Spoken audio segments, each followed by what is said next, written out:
औरंगजेब की कट्टरता की वजह से देश में हाहाकार मचा हुआ था। जीजाबाई ने शिवाजी महाराज को प्रेरित किया कि इसका करारा जवाब दिया जाए और शिवाजी महाराज ने जवाब दिया। शिवाजी महाराज अपने हाथ से निकल चुके क्षेत्रों और किलों को वापस जीतने का सही अवसर ढूंढ रहे थे और उन्हें अवसर मिल गया।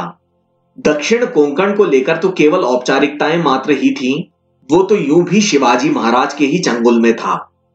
इसी समय दक्खन के मुगल खेमे में पहले से ही पड़ी फूट और भी गहरा गई। मिर्जा राजा जयसिंह के साथ औरंगजेब ने दिलेर खान को भेजा था अपना जासूस बनाकर। इसके उलट जसवंत सिंह ने अपने सारे जीवन भर में औरंगजेब को नीचा दिखाने की हर संभव कोशिश की। पता नहीं औरंगजेब ने क्या सोचकर उन्हें बार बार दक्खन भेजा। दिलेर खान एक खड़ूस सेनापति था जिसकी आए दिन राजा जसवंत सिंह से तू मैं होती रहती थी। ऊपर से संभाजी महाराज और राजकुमार मुअज्जम की बढ़ती दोस्ती देखकर दिलेर खान के दिल पर सांप लौट रहे थे। उसने औरंगजेब से शिकायत की कि आपका बेटा मराठों से मिलकर आपके तख्ता पलट की तैयारी कर रहा है। इसके जवाब में औरंगजेब के हुक्म पर भी जब मुअज्जम ने संभाजी महाराज को गिरफ्तार नहीं किया, तब ये बात साबित होने लगी। में चल रही रस्साकशी का शिवाजी महाराज ने पूरा फायदा उठाया। उन्होंने जनवरी सन 1670 में विदर्भ के कुछ शहरों और औसा पर छापे मारे। नक्शे में देखकर आप समझ सकते हैं कि अब की बार छापे कितनी दूर पड़ रहे थे। हालात बिगड़ते देख दिलेर खान मालवा भाग गया और मुअज्जम और जसवंत सिंह ने बजाय शिवाजी महाराज को रोकने के उल्टा उन्हें साथ में मिलकर मालवा पर हमला करने की और दिलेर खान को पकड़ने की पेशकश कर डाली। पर शिवाजी महाराज सचेत थे, ये एक जाल भी हो सकता था। इसके उलट फरवरी सन 1670 में शिवाजी महाराज ने कोंढाना का किला वापस जीत लिया, जिसमें उनके एक बड़े सेनापति और बचपन के साथी तानाजी मालुसरे वीर गति को प्राप्त हो गए। उन्हीं की याद में कोंढाना का नाम बदलकर सिंहगढ़ रख दिया गया। इसके कुछ ही हफ्तों बाद रायगढ़ में सोयराबाई ने शिवाजी महाराज के दूसरे और अंतिम पुत्र राजाराम को जन्म दिया।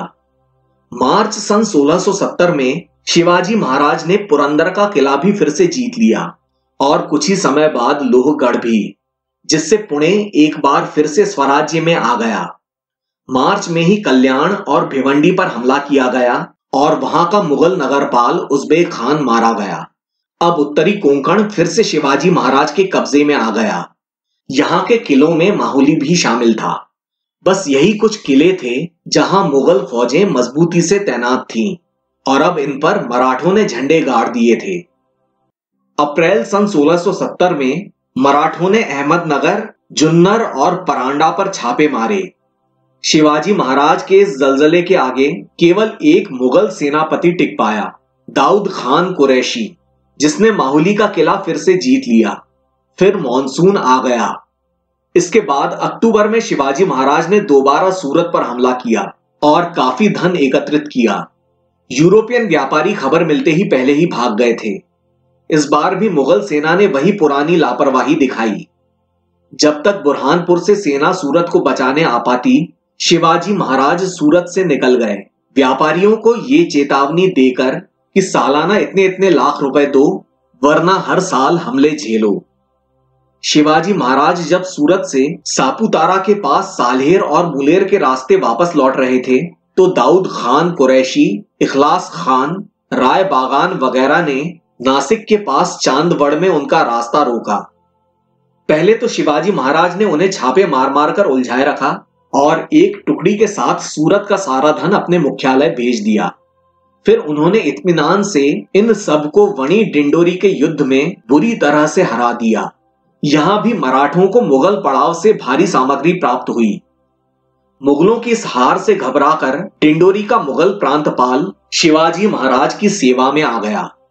बात सिर्फ यहीं तक नहीं रुकी।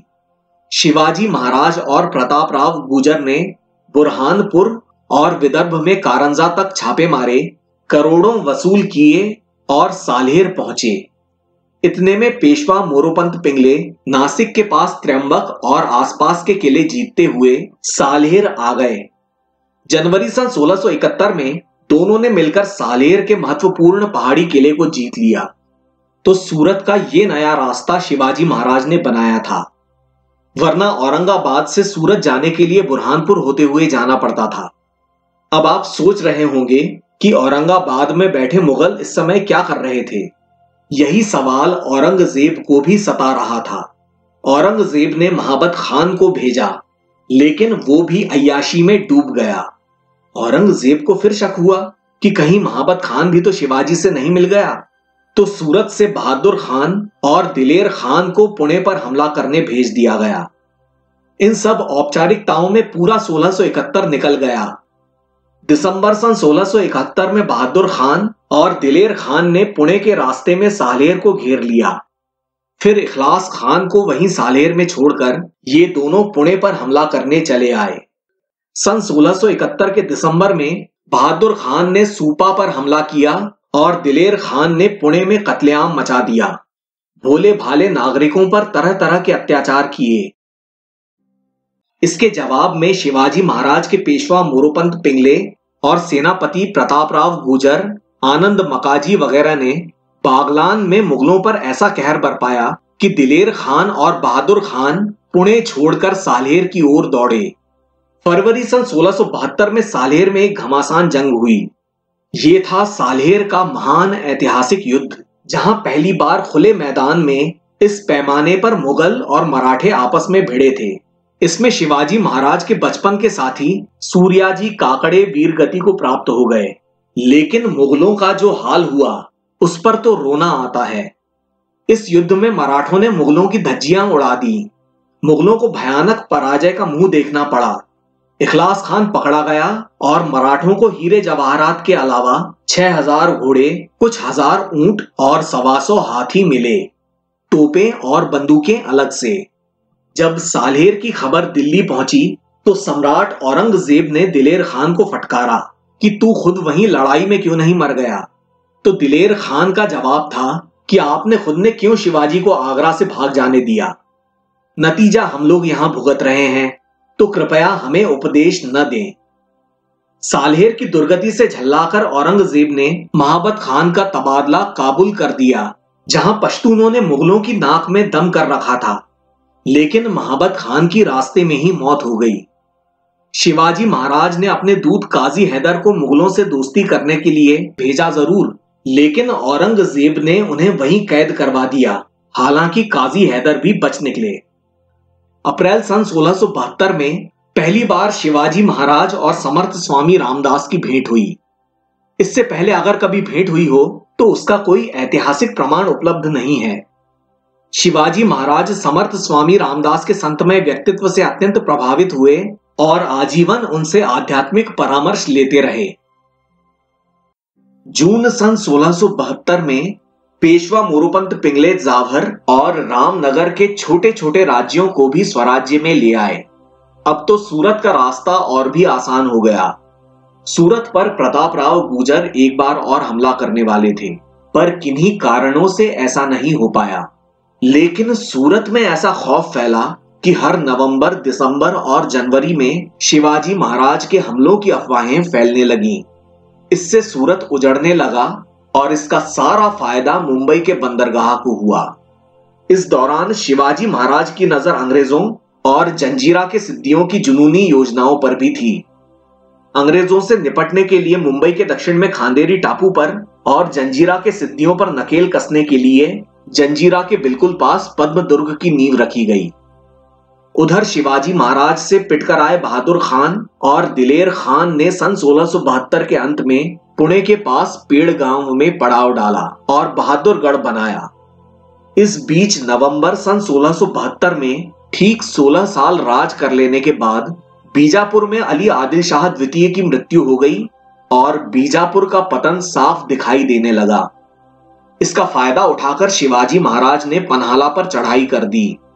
मार्च सन 1673 में अन्नाजी दत्तो ने एक रात को बड़ी होशियारी से कम खून खराबे के साथ पन्हाला पर कब्जा कर लिया। अप्रैल सन 1673 में बीजापुर के सत्ताधारी मुख्यमंत्री खवास खान ने बहलोल खान को पन्हाला वापस जीतने के लिए भेजा, लेकिन बीजापुर से कुछ ही आगे निकलने पर उसे प्रतापराव गुर्जर ने उमराणी के युद्ध में हरा दिया और पकड़ लिया। फिर प्रतापराव ने हुबली को लूटा। बहलोल खान के गिड़गिड़ाने और प्रार्थना करने पर प्रतापराव गुर्जर को दया आ गई और उन्होंने उसे छोड़ दिया। लेकिन छूटते ही साथ बहलोल खान फिर से हमले की तैयारी करने लगा। इस पर शिवाजी महाराज ने प्रतापराव को डांट दिया। ये बात प्रतापराव के दिल को चुभ गई। इस बात का प्रतापराव को इतना बुरा लगा कि अगले साल फरवरी सन 1674 में जब बेलगांव के पास नेसारी में बहलोल खान दोबारा उनके सामने आया तो वे केवल 7 लोगों को लेकर बहलोल खान की पूरी सेना पर टूट पड़े और वीर गति को प्राप्त हो गए। इसके बाद आनंदराव मकाजी ने बहलोल खान को मार भगाया और उसके मुख्यालय संप गांव को लूट लिया। रास्ते में एक बार फिर से बहलोल खान से उनकी मुठभेड़ हुई और एक बार फिर से बहलोल खान की हार हुई। शिवाजी महाराज को प्रतापराव गुर्जर का आत्म बलिदान हमेशा कचोटता रहा। आगे चलकर 1680 में उन्होंने अपने छोटे बेटे राजा राम का विवाह प्रतापराव की पुत्री जानकी बाई से करवा दिया। स्वराज्य फिर से स्थापित कर लेने के बाद अब समय आ गया था कि शिवाजी महाराज औपचारिक रूप से अपनी सार्वभौमिकता का ऐलान करते, अपना राज्याभिषेक करवाते।